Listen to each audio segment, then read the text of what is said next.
नमस्कार। समय संवाद में आपका स्वागत है। मैं हूँ सर्वेश कुमार सिंह। विधानसभा उपचुनाव अब एकदम नज़दीक है और सीटों के बंटवारे को लेकर अभी कोई अंतिम फैसला दोनों गठबंधनों में नहीं हुआ है।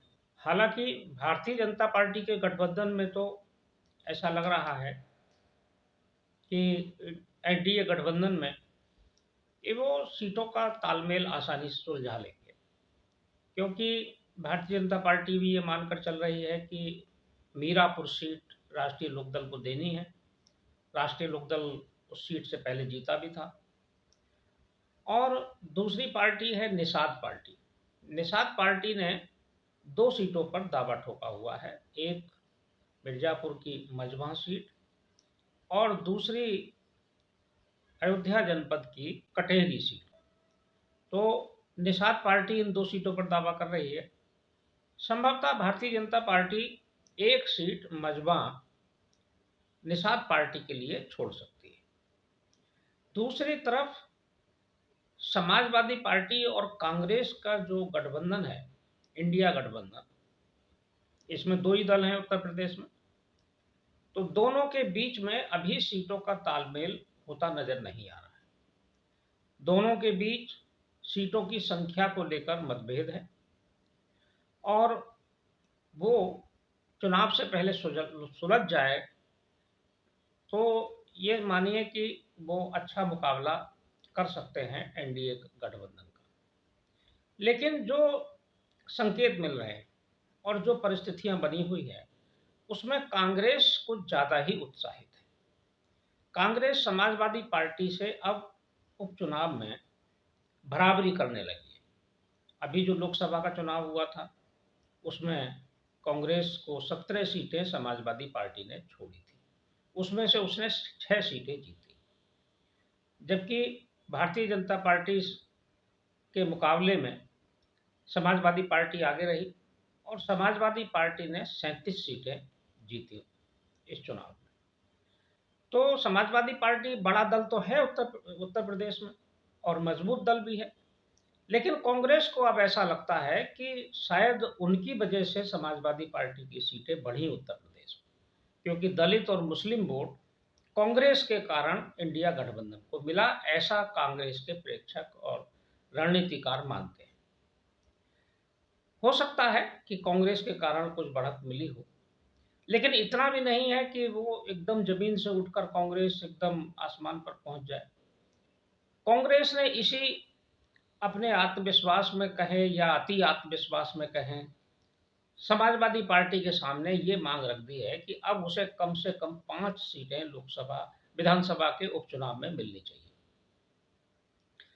और समाजवादी पार्टी पहले तो इस उम्मीद में थी और ये मानकर चल रही थी कि 2 से 3 सीटों पर कांग्रेस को देकर समझौता हो जाएगा, लेकिन कांग्रेस की बदली रणनीति और कांग्रेस के दबाव की राजनीति के बाद समाजवादी पार्टी कुछ बैकफुट पर आती नजर दिख रही है, क्योंकि कांग्रेस ने उपचुनाव में सभी 10 सीटों पर अपने प्रभारी घोषित कर दिए।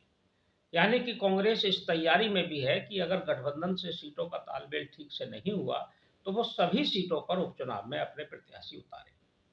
हालांकि अखिलेश यादव इसमें समझदारी का परिचय दे रहे हैं और वो ऐसा नहीं चाहते कि कांग्रेस के साथ उनका टकराव हो और कांग्रेस अपने प्रत्याशी समाजवादी पार्टी के सामने उतारे। इसलिए उन्होंने 2 से बढ़कर अब 4 सीटों तक देने का मन बना लिया है कांग्रेस को। इसलिए उन्होंने 4 सीटें ये मन बनाया है, तो अपनी जो उनकी 6 सीटें बचती हैं उन पर उन्होंने भी अपने कैंडिडेट घोषित करने या उन पर चर्चा शुरू कर दी है किसे घोषित किया जाए।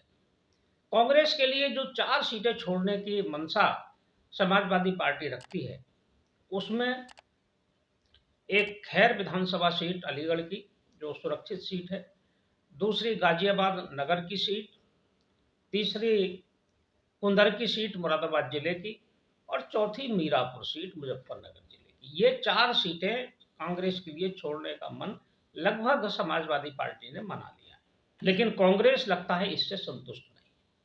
कांग्रेस एक और सीट चाहती है कि कम से कम 5 सीटें उसे मिलें और 5 पर समाजवादी पार्टी लड़े। जो पांचवी सीट कांग्रेस चाहती है वो है मैनपुरी की करहल सीट। मैनपुरी की करहल को भी वो चाहती है, और या फिर करहल ना मिले तो शीशामऊ सीट कानपुर की। और ये दोनों सीटें समाजवादी पार्टी किसी भी कीमत पर कांग्रेस को नहीं दे सकती, और नियमानुसार भी, रणनीति के हिसाब से भी और समीकरणों के हिसाब से भी वो गठबंधन के लिए उचित भी नहीं होगा कि समाजवादी पार्टी कांग्रेस के लिए इन सीटों को छोड़े। तो देखना होगा कि ये तालमेल कैसे बैठता है। हालांकि समाजवादी पार्टी ने जो बाकी 6 सीटें हैं उन पर अपनी मजबूत घेराबंदी और मजबूत किलेबंदी शुरू कर दी है। जो अयोध्या जनपद की जो प्रतिष्ठापूर्ण सीट है मिल्कीपुर, जहां के विधायक सांसद बने और भारतीय जनता पार्टी के प्रत्याशी लल्लू सिंह को हराया अवधेश प्रसाद, उन्होंने जो सीट रिक्त की है वो सुरक्षित सीट है। इस सीट को जीतना समाजवादी पार्टी के लिए प्रतिष्ठा का सवाल है, वहीं भारतीय जनता पार्टी भी नाक का सवाल बनाए हुए है, और इस सीट पर पूरी तरह से योगी आदित्यनाथ जी स्वयं सक्रिय हैं। इसी तरह से अंबेडकर नगर की कटेहरी सीट सामान्य सीट है, और इस सीट से अभी तक जो विधायक थे वो लालजी वर्मा थे समाजवादी पार्टी से। हालांकि लालजी वर्मा पुराने बसपा के नेता हैं और लंबे समय तक बसपा में रहे हैं। बसपा में संसदीय कार्य मंत्री रहे, स्वास्थ्य मंत्री रहे, बड़े जिम्मेदार पदों पर वो रहे हैं। वो सांसद बने समाजवादी पार्टी के टिकट पर अंबेडकर नगर से, और ये सीट खाली हुई। इस सीट को भी समाजवादी पार्टी किसी भी हालत में नहीं छोड़ सकती है। समाजवादी पार्टी पर के पास इस सीट से प्रत्याशी उतारने के लिए अब ये माना जा रहा है कि लालजी वर्मा को ही अधिकृत कर दिया गया है, और लालजी वर्मा संभवतः अपनी बेटी को या परिवार के किसी और सदस्य को चुनाव लड़ाएंगे। इसी तरह से मिल्कीपुर में अवधेश प्रसाद के पुत्र का नाम चल रहा है सीट के लिए। इन दोनों सीटों पर भारतीय जनता पार्टी भी पूरा जोर आजमाइश कर रही है।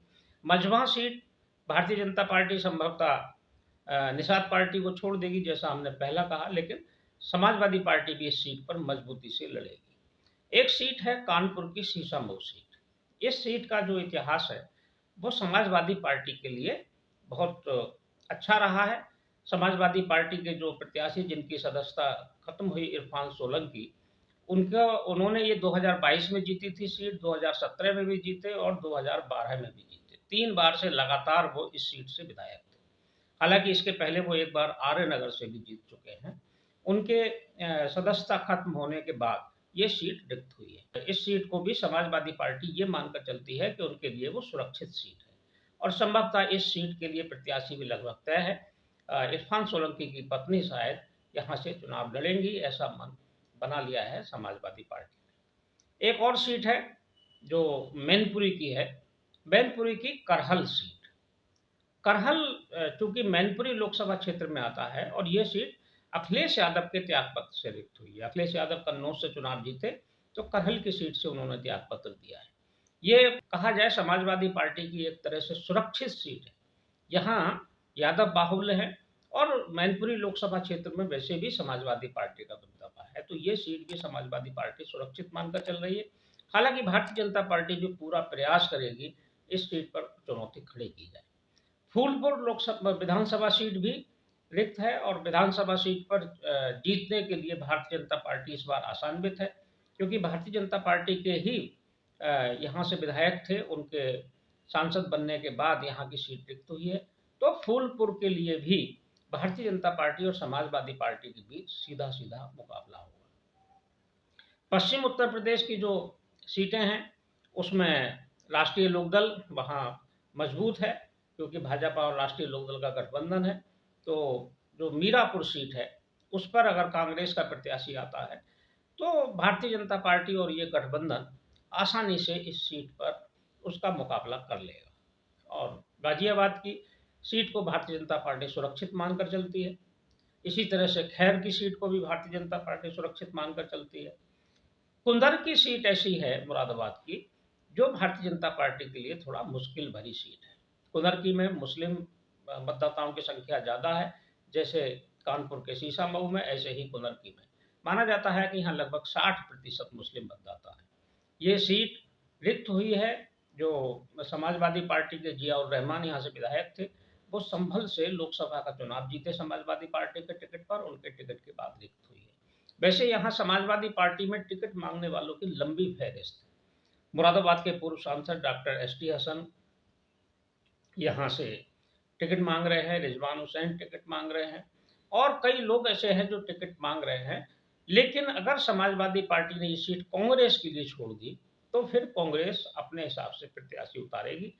कांग्रेस किसे उतारेगी, ये आने वाले समय पर ही पता चलेगा। कांग्रेस के पास कोई मजबूत प्रत्याशी वहाँ है कि नहीं है, या हो सकता है कि समाजवादी पार्टी के ही किसी नेता को कांग्रेस के टिकट पर चुनाव लड़ा दिया जाए, ये भी संभव है वहाँ। तो देखते हैं कि ये समीकरण किस तरह से रूप लेते हैं और उपचुनाव में कितना कितना जो है सीटों का बंटवारा दोनों गठबंधन कर पाते हैं। क्या 5-5 जैसा पहले थी फिर 5-5 रहेंगी दोनों के पास, या फिर संतुलन बिगड़ेगा, ये आने वाले समय में पता चलेगा। समय संवाद में आज बस इतना ही। कल फिर मिलेंगे किसी एक खास विषय के साथ। तब तक के लिए मैं सर्वेश कुमार सिंह आपसे विदा लेता हूँ। नमस्कार।